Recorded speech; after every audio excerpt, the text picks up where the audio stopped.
Assalamu alaikum, my very dear students. I am Ms. Amna Zora Qureshi, Assistant Professor of English. Today, the topic of our discussion or presentation is we'll discuss the genre of The Cherry Orchard by Anton Chekhov. And the question is it a comedy or a tragedy or a comedy of manners or a tragedy-comedy? What genre is in fact used by Anton Chekhov in the play The Cherry Orchard? So, Stanislavski, the producer of this play, he calls it tragedy. How? He says that this is not a comedy or a farce, it is a tragedy. But Chekhov, he has written and he calls it a comedy, like he has given the subtitle to the play, a comedy in 4 acts, right? And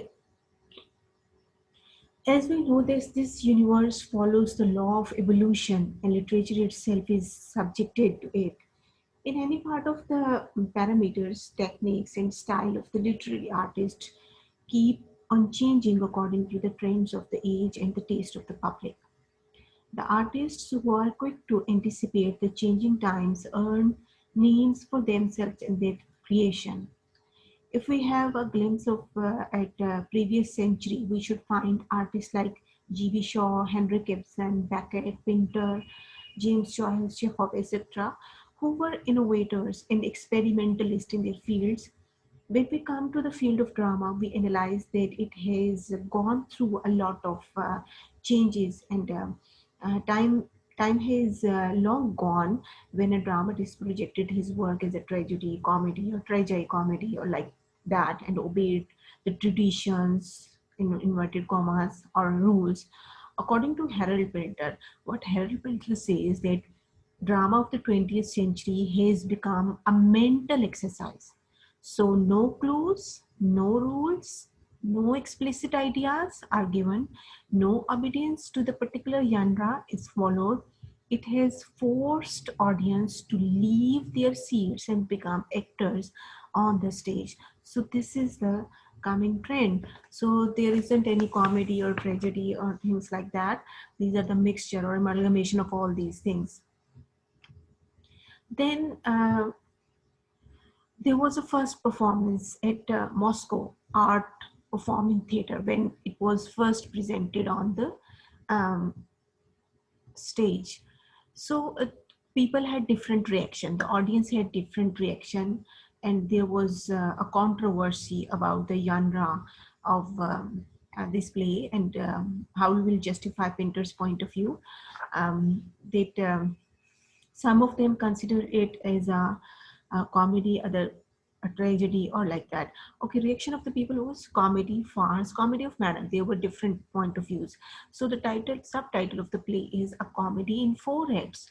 So not a drama, but a comedy has emerged from main places, even a force. So these are the lines, these are the words of Chekhov. He himself that he has not at all written any tragedy. He has written a comedy, right? And what was the viewpoint of that group that considered it a tragedy?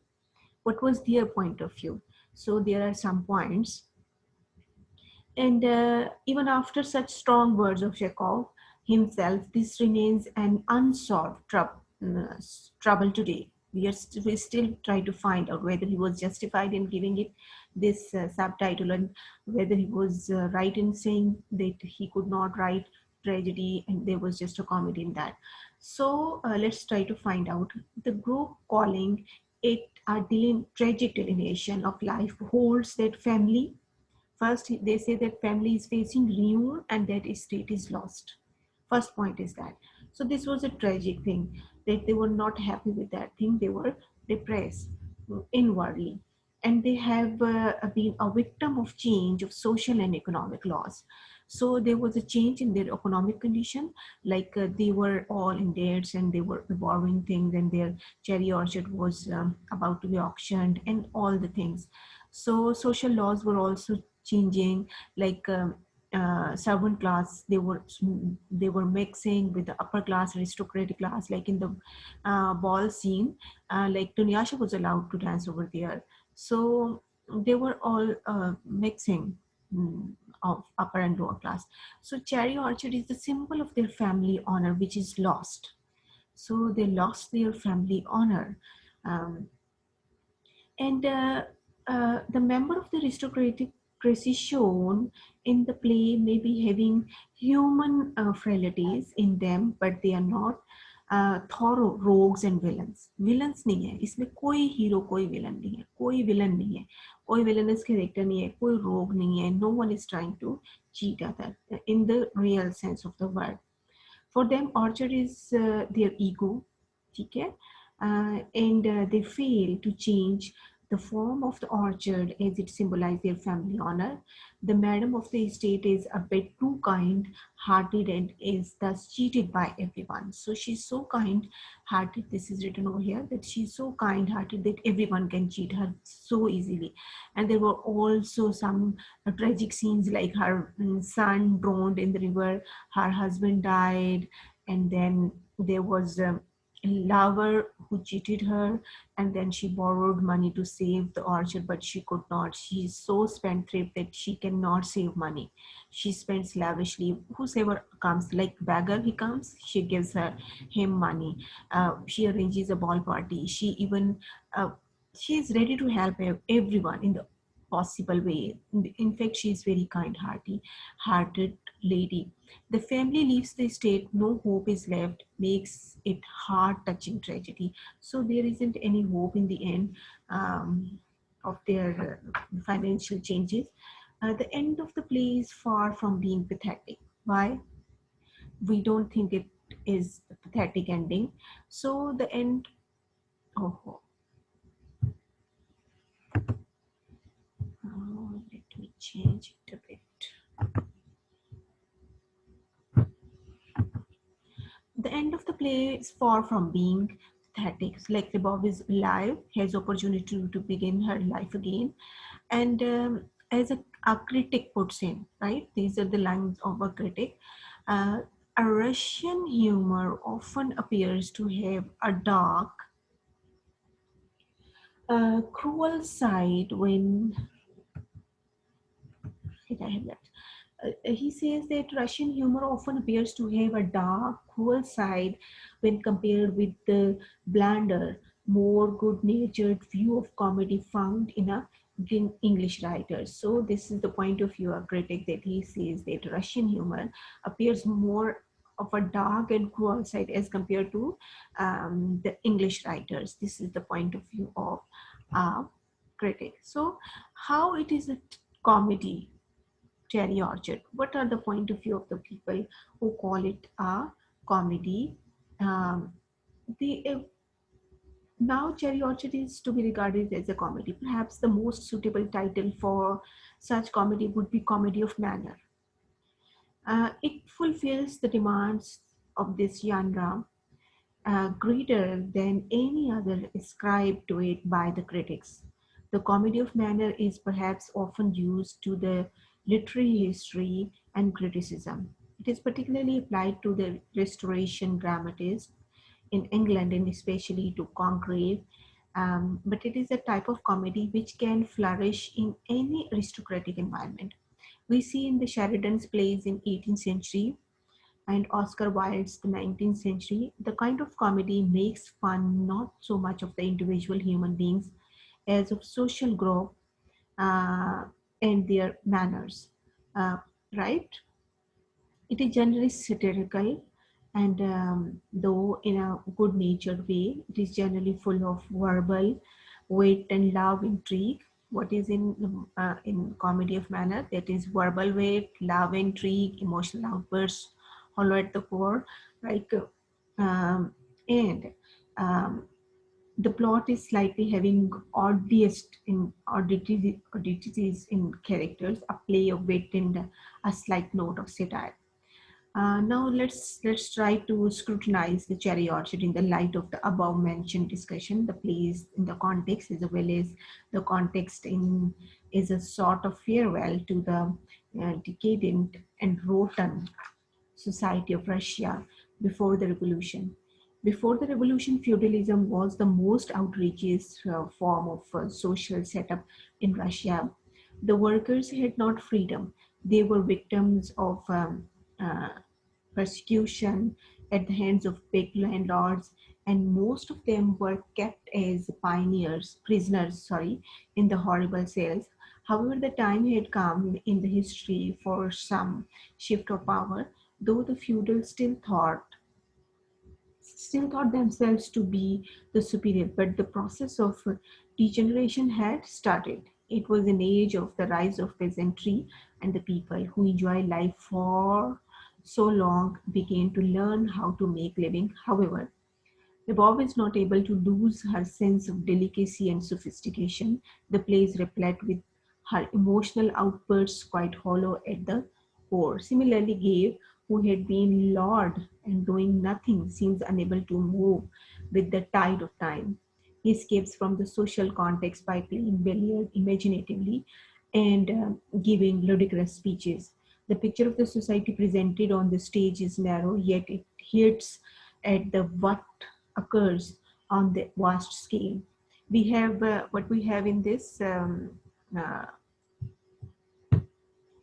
uh, his billing gave his playing billiard imaginatively who are on the stage: peasants, clerks, officials, students, aristocrats, serfs occupy the stage in the play. So if we analyze the plot of the play, we find the main event is the struggle to save the cherry orchard. Main plot is to save the cherry orchard and the approaching auction. This is the event around the whole texture of the play revolves. However, rest of the situations like characters in this play, um, like an event dealt with light-hearted fun and humor, like typical comedy of manner. There are some love affairs. I discussed it earlier. There were love affairs, love intrigues in this play, and nicely concealed or revealed. We find Yepikhodov. Yepikhodov is is he's an idiot, right? And he behaves like that. And butterfingered donkey in front of Dunyasha, he is like that. And right at the start of the play, he knocks over a chair at the sight of Dunyasha, right?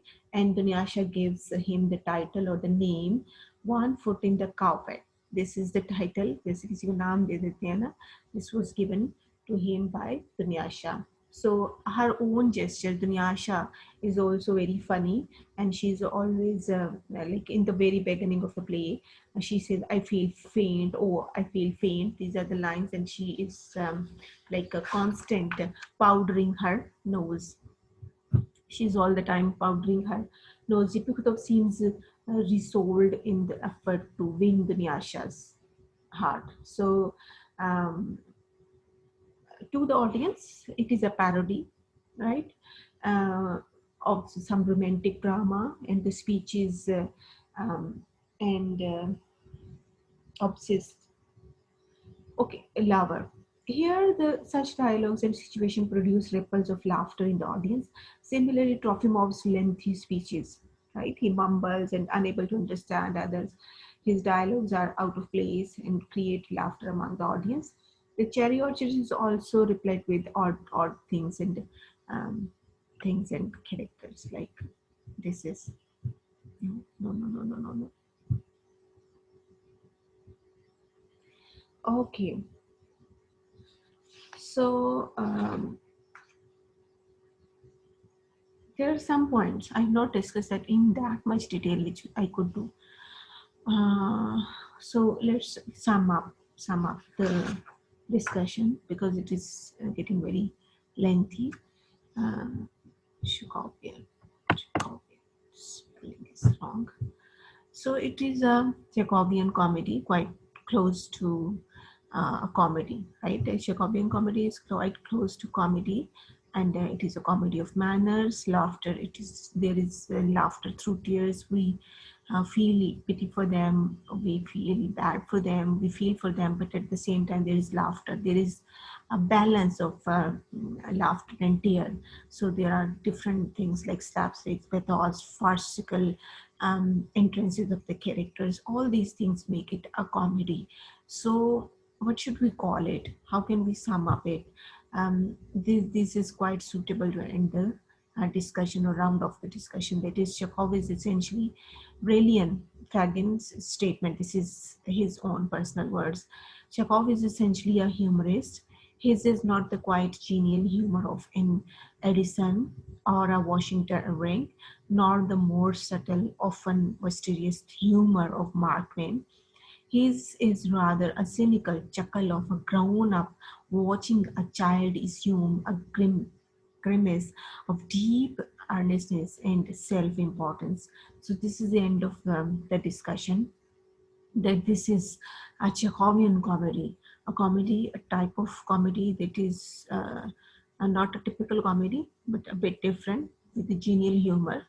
Um, uh, Sometimes it is like dark on the darker side, right? So thank you very much for today.